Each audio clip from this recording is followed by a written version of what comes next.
कहानी है प्रिया शर्मा की, जो कॉलेज की सबसे होनहार लड़की थी, लेकिन प्यार में सबसे अनाड़ी। जिसने एक लड़के पर भरोसा किया और उस लड़के ने उसका सब कुछ लूट लिया, पैसा, इज्जत और सुकून। और फिर जब वो उठी तो उसने तय किया अब वो किसी पर भरोसा नहीं करेगी। लेकिन क्या इंसान बिना भरोसे के जी सकता है? आइए चलते हैं इस लंबी, दर्दनाक और सीख भरी कहानी पर। प्रिया शर्मा 18 साल की एक साधारण लड़की जो इंदौर के हालिया सेंट्रल कॉलेज में पहले साल की छात्र थी। उसके पिता श्री कैलाश शर्मा शहर के बाहरी इलाके में एक छोटी सी किराना दुकान चलाते थे, जिससे घर का खर्च चलता था। माँ उर्मिला शर्मा घर संभालती थी। प्रिया अपने परिवार के साथ एक छोटे से मकान की दूसरी मंजिल पर रहती थी, जहाँ से उसका कॉलेज सिर्फ 15 मिनट की पैदल दूरी पर थी।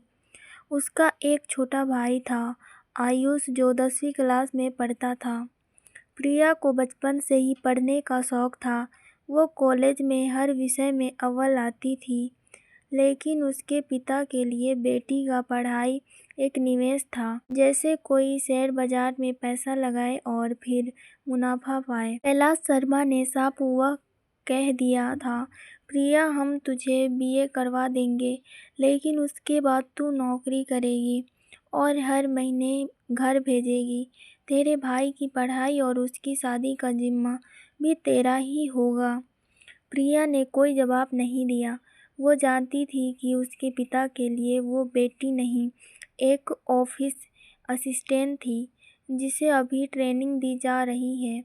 लेकिन उसने सोचा, कोई बात नहीं, कम से कम पढ़ तो रही। कॉलेज में उसकी मुलाकात हुई रोहन मेहता से।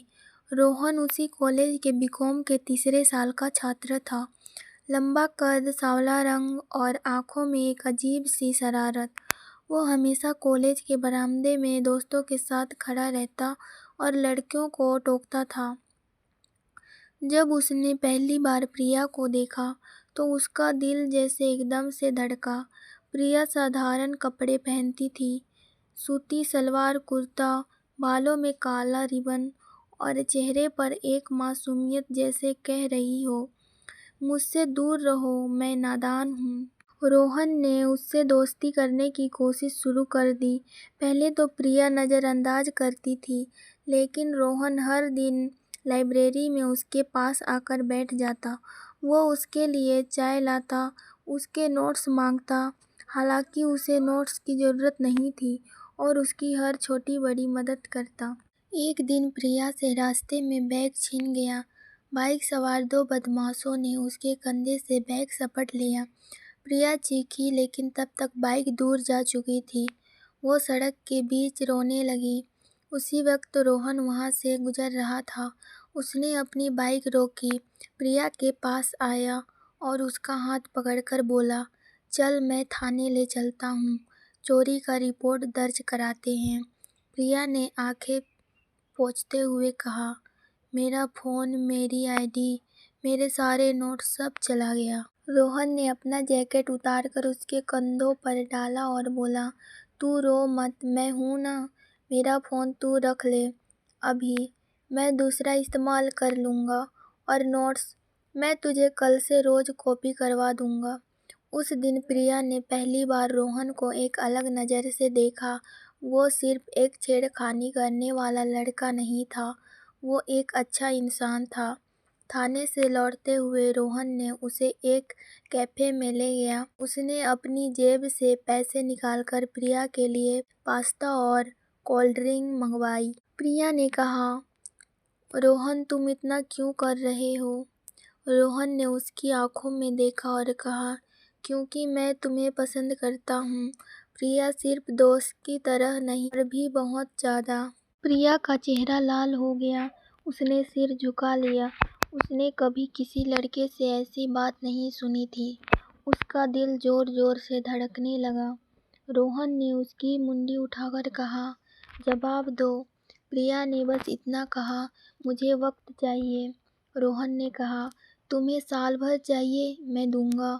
उम्र भर चाहिए मैं दूंगा, बस एक शर्त है, तुम मुझसे झूठ मत बोलना और मुझसे छिपाना मत। प्रिया के दिल ने हाँ कर दी, लेकिन उसके होठों ने कुछ नहीं कहा।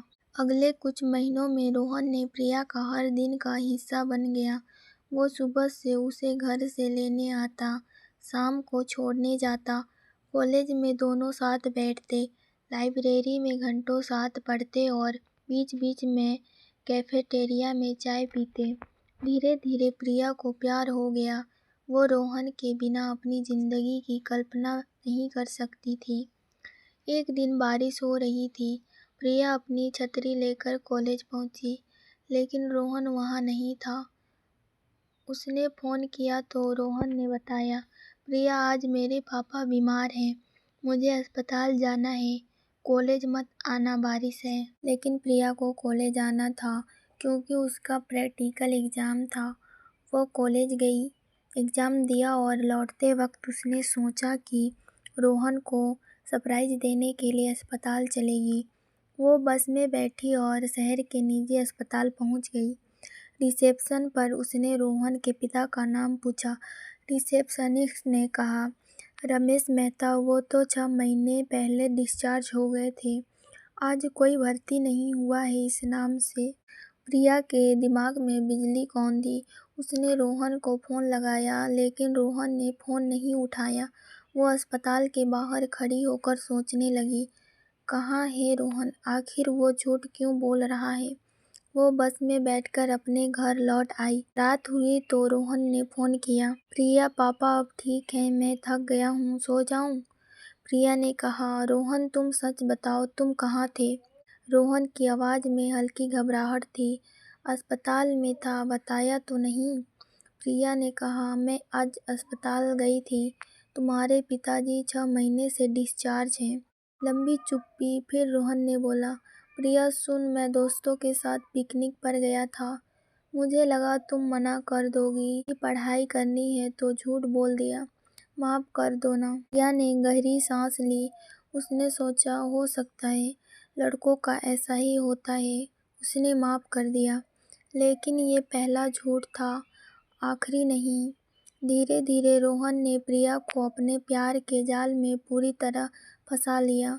उसने प्रिया से कहा, तुम मेरे घर चलो, मम्मी पापा से मिलवाऊंगा, फिर हम सगाई कर लेंगे। प्रिया खुशी से पागल हो गई। उसने सोचा अब उसकी ज़िंदगी सेट हो गई। वो पढ़ेगी, नौकरी करेगी और रोहन के साथ हमेशा रहेगी। रोहन उसे अपने घर ले गया। उसका घर एक बड़े बंगले जैसा था। संगमरमर के फर्श, बड़े बड़े सोफे, एसी, लैपटॉप और एक लॉन। रोहन के पिता रमेश मेहता एक बिल्डर थे। माँ सविता मेहता एक सोशलाइट। उन्होंने प्रिया को ऊपर से नीचे देखा। उसके साधारण कपड़े, उसकी बिना मेकअप वाली शक्ल, उसके हाथ में कपड़े का झोला। सविता ने ठंडे लहजे में कहा, तुम प्रिया हो? रोहन ने बताया था, बैठो। प्रिया ने नमस्ते की। रमेश ने बिना सर उठाए अखबार पढ़ना जारी रखा। सविता ने सीधे सवाल पूछा, तुम्हारे पिता क्या करते हैं? प्रिया ने कहा, किराने की दुकान। सविता की नाक सिकुड़ गई। और तुम पढ़ती क्या हो? बीए फाइनल ईयर में हूँ। सविता ने रोहन की तरफ देखा। बेटा, ये तुम्हारे स्टैंडर्ड की नहीं है। रोहन ने उसी वक्त प्रिया का हाथ पकड़ लिया। माँ, मुझे इससे प्यार है, शादी करनी है। सविता और रमेश ने एक दूसरे की तरफ देखा। फिर रमेश ने अखबार रख दिया और बोले, ठीक है, पर दहेज देना होगा। हमारी फैमिली का स्टैंडर्ड है कम से कम 50 लाख। प्रिया के होंठ फटे रह गए। 50 लाख? उसके पिता की पूरी दुकान शायद इतने की नहीं थी। उसने रोहन की तरफ देखा। उसे लगा रोहन उसका साथ देगा। रोहन ने कहा, प्रिया तुम कुछ इंतजाम करो, मैं तुम्हारे साथ हूँ। प्रिया चुप हो गई। जब वो घर लौटी तो उसने रोहन को फ़ोन किया। 50 लाख कैसे लाऊं? मेरे पापा के पास नहीं है। रोहन ने कहा, तुम कहीं से लोन ले लो या फिर कोई प्रॉपर्टी बेच दो, मैं तुम्हारे लिए सब कुछ हूँ ना।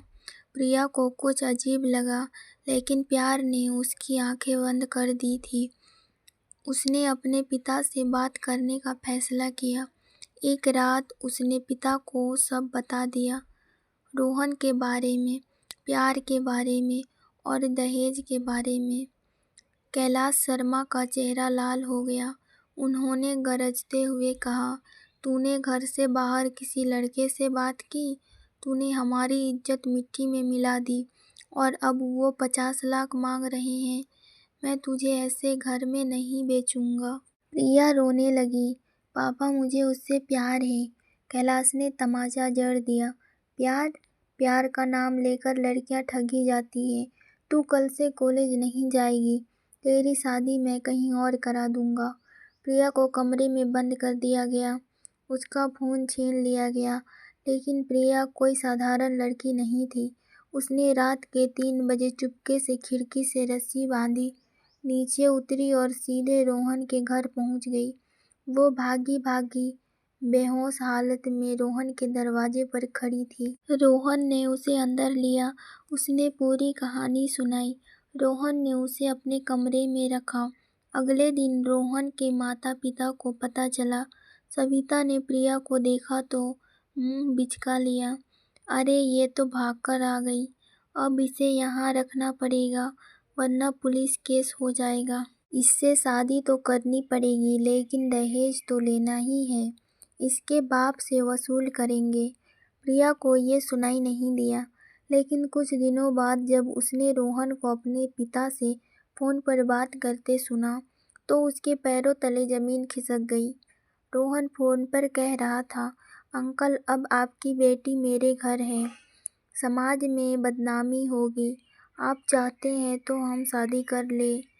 बस 3 लाख दे दो कैश में। मैं आपसे कम ले रहा हूँ, वरना 50 थे। दरवाज़ा खोलकर सीधे रोहन के सामने जाकर कहा, तुम मेरे पिता से पैसे मांग रहे हो। तुमने मुझसे कहा था प्यार करते हो। तुमने कहा था तुम सब कुछ हो। रोहन ने ठंडे स्वर में कहा, प्यार और शादी अलग चीज़ें हैं प्रिया। प्यार तो मुझे तुमसे है, लेकिन शादी में पैसा चाहिए, और तुम्हारे पिता ने तुम्हें खर्च किया है तो उन्हें भुगतान करना चाहिए। प्रिया को ऐसा लगा जैसे सारी दुनिया उस पर गिर पड़ी। वो रोहन के घर से बाहर निकल गई। वो सड़क पर आई तो देखा कि उसकी जेब में कोई पैसे नहीं थे, कोई फ़ोन नहीं था। वो सिर्फ उन कपड़ों में थी जो उसने पहने थे। वो एक पुल के नीचे रात बिताने को मजबूर हो गई। ठंड थी, बारिश हो रही थी। वो सोच रही थी, क्या गलत किया उसने? प्यार करना गलत था? भरोसा करना गलत था? अगली सुबह वो किसी तरह पैदल ही अपने घर पहुंची। पैरों में छाले थे, कपड़े गंदे थे, चेहरे पर थकान थी। उसने दरवाज़ा खटखटाया। उसकी माँ ने दरवाज़ा खोला और उसे देखकर चीख पड़ी, प्रिया! कैलाश शर्मा बाहर आए। उन्होंने प्रिया को देखा। प्रिया ने पैर पकड़ लिए। पापा, मुझे माफ़ कर दो। मैंने गलत किया। मुझे घर में रहने दो।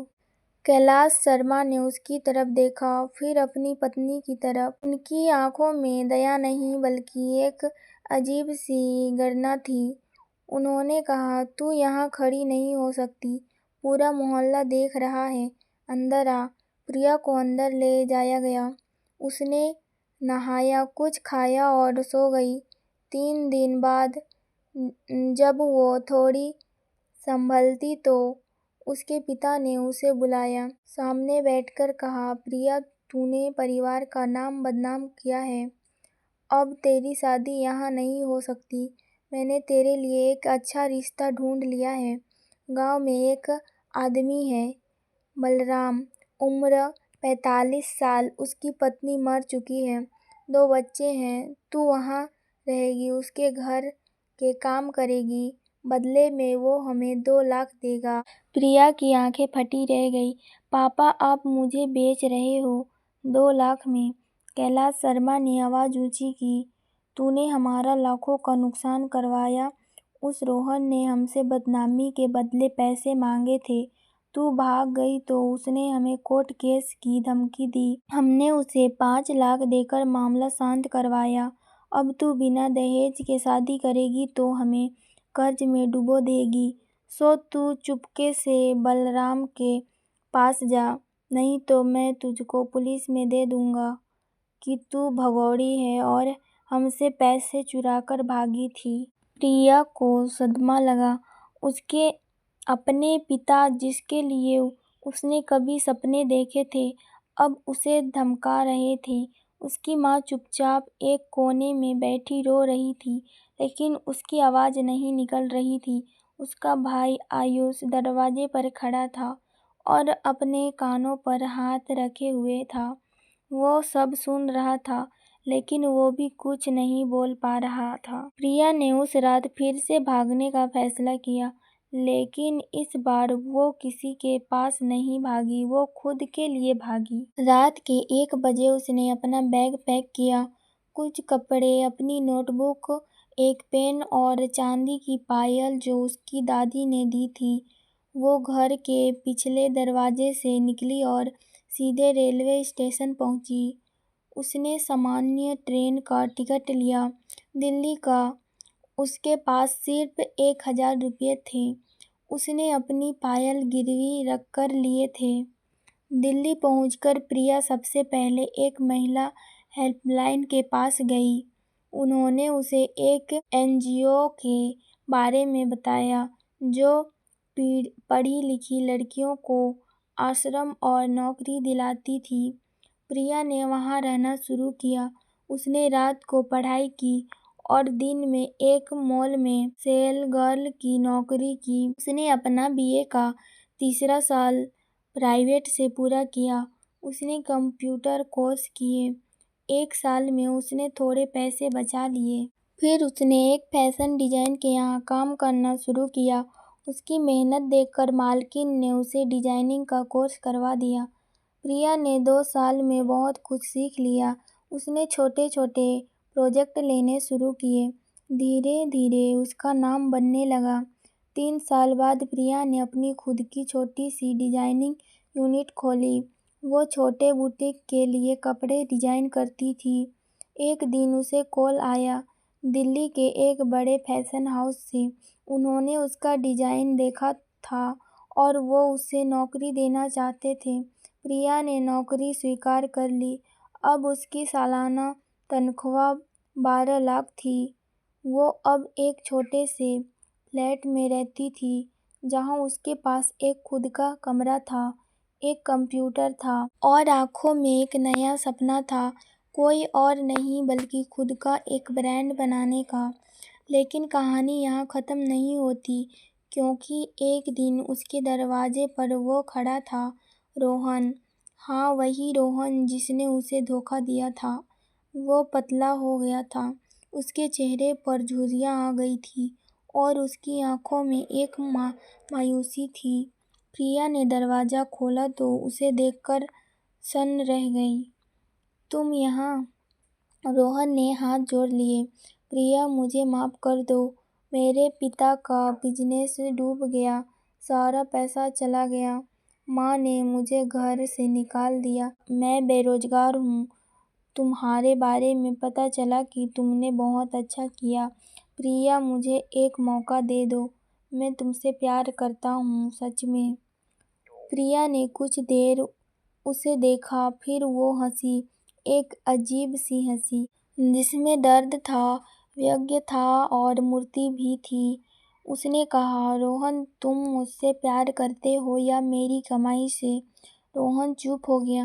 प्रिया ने अपने फ्लैट का दरवाज़ा बंद कर दिया, लेकिन अंदर से उसकी आंखों से आंसू बह निकले, पुराने जख्मों के आंसू। उसने सोचा, काश उसने पहले पहचान लिया होता धोखेबाज चेहरे को। लेकिन उसने अपने आप को संभाला। उसने अपने लैपटॉप में काम करना शुरू कर दिया। उस रात उसने एक डिज़ाइन बनाया जिसका नाम था फिनिक्स, वह पक्षी जो जलकर राख से उठता है। 3 महीने बाद प्रिया का खुद का ब्रांड लॉन्च हुआ। Priya Sharma Ethereal Designs launching event में उसकी मालकिन ने उसे सम्मानित किया। उस दिन प्रिया ने एक स्पीच दी। मैं उन सब लड़कियों से कहना चाहती हूँ जो अपने परिवार या अपने प्यार के धोखे में टूट रही है। तुम अकेली नहीं हो, मैं भी टूटी थी, लेकिन मैंने खुद को जोड़ा। तुम भी जोड़ सकती हो, बस अपने आप पर भरोसा रखो। उसी इवेंट में एक युवक ने प्रिया से मुलाकात की। नाम था वरुण, एक आर्किटेक्ट, संवेदनशील, सरल और बिना किसी दिखावे के। उसने प्रिया के डिज़ाइन की तारीफ की। उसने कहा, आपके डिज़ाइन में दर्द है और उस दर्द के ऊपर जीत की खुशबू है। प्रिया को वरुण की बात अच्छी लगी। उसकी दोस्ती हुई। धीरे धीरे वरुण ने प्रिया को बताया कि उसका भी एक दर्द है। उसकी माँ ने उसे बचपन में छोड़ दिया था और बाप ने दूसरी शादी कर ली थी। वरुण ने खुद पढ़ाई की, खुद मेहनत की और आज वो अपने पैरों पर खड़ा था। प्रिया को वरुण में वो बात नजर आई जो रोहन में कभी नहीं थी, ईमानदारी। वरुण ने उससे कभी पैसे नहीं मांगे। उसने कभी प्रिया की सफलता से जलन नहीं की, बल्कि वो उसके साथ खड़ा रहा, उसके बुरे दिनों में भी और अच्छे दिनों में भी। एक दिन वरुण ने प्रिया से कहा, प्रिया मैं तुमसे कुछ कहना चाहता हूँ। प्रिया का दिल तेज धड़का, कहीं ये भी धोखा तो नहीं। वरुण ने कहा, मैं तुमसे प्यार करता हूँ, लेकिन मैं तुमसे कुछ नहीं चाहता, ना पैसा ना कोई फ़ायदा, बस तुम और मैं। जानता हूँ कि तुम्हें भरोसा करने में वक्त लगेगा, मैं इंतज़ार करूँगा। प्रिया ने उसकी आंखों में देखा। उसने देखा सच्चाई। उसने कहा, मुझे वक्त चाहिए। वरुण मुस्कुराया। मैंने कहा ना, मैं इंतज़ार करूँगा चाहे सालों। प्रिया ने उस दिन फैसला किया, वो अब ना तो रोहन के प्यार में पड़ेगी, ना अपने परिवार के झांसे में आएगी। वो अपने पैरों पर खड़ी है और वो वरुण को मौका देगी, धीरे धीरे भरोसा बनाकर। एक साल बाद प्रिया और वरुण ने एक साधारण सी शादी रचाई। कोई दहेज नहीं, कोई बारात नहीं, सिर्फ दो दोस्त, एक मंदिर और कुछ अपने लोग। प्रिया की माँ उर्मिला आई थी, चुपके से, बिना कैलाश को बताए। उसने प्रिया को गले लगाया और कहा, बेटा तूने सही किया, मुझे माफ़ कर दे कि मैं तेरे साथ नहीं खड़ी हो पाई। प्रिया ने अपनी माँ को माफ़ कर दिया, लेकिन अपने पिता को नहीं। उसने तय किया, वो उसे कभी माफ़ नहीं करेगी, क्योंकि एक पिता का फर्ज होता है बेटी को बचाना, बेचना नहीं। और रोहन ने प्रिया को कई बार फ़ोन किए, कई बार मैसेज किए, प्रिया मैं बदल गया हूँ, लेकिन प्रिया ने एक भी रिप्लाई नहीं दिया। उसने रोहन का नंबर ब्लॉक कर दिया। दोस्तों, प्रिया की कहानी यही ख़त्म नहीं होती। असली ख़त्म तब हुआ जब प्रिया ने अपने पिता के खिलाफ कोर्ट में केस किया, उस जमीन के लिए जो उसकी दादी ने उसके नाम छोड़ी थी और जिसे कैलाश शर्मा ने बेच दिया था। प्रिया ने अपने पुराने कागजात निकाले, गवाह जुटाए और केस जीत लिया। कोर्ट ने कैलाश शर्मा को प्रिया को 20 लाख रुपए देने का आदेश दिया। कैलाश शर्मा ने जब ये सुना तो उसका दिल टूट गया, पैसों से नहीं बल्कि इस बात से कि उसकी बेटी, जिसे वो कभी कमज़ोर समझता था, आज उसे कानूनी तौर पर हरा रही थी। उसने प्रिया से माफ़ी मांगने की कोशिश की, लेकिन प्रिया ने उसका चिट्ठी तक नहीं पढ़ा। प्रिया ने उन 20 लाख रुपयों से एक छोटी सी स्कूल खोली, जहां गरीब लड़कियों को मुफ्त में डिजाइनिंग सिखाई जाती थी। उस स्कूल का नाम रखा उड़ान। आज प्रिया एक सफल बिजनेस वूमेन है, एक खुशहाल पत्नी है और एक माँ है। उसकी गोद में एक बेटी है जिसका नाम उसने रखा आशा। प्रिया अक्सर कहती है, जब अपने ही धोखा दे तो रोना मत, उठो, अपने पैरों पर खड़े हो जाओ, दुनिया तुम्हारे पीछे आएगी। और हाँ, प्यार करो, लेकिन पहले खुद से प्यार करो, क्योंकि जो खुद को नहीं जानता वो दूसरों को क्या जानेगा। दोस्तों, ये कहानी थी प्रिया की, एक साधारण लड़की की जिसने असाधारण हौसला दिखाया उम्मीद है आपको ये कहानी पसंद आई होगी। अगर पसंद आई तो अपने दोस्तों को भी सुनाएं। और हाँ, ज़िंदगी में किसी पर आँख बंद करके भरोसा मत कीजिए, लेकिन इसका मतलब ये भी नहीं कि भरोसा करना ही छोड़ दीजिए। बस सही लोगों को पहचानिए।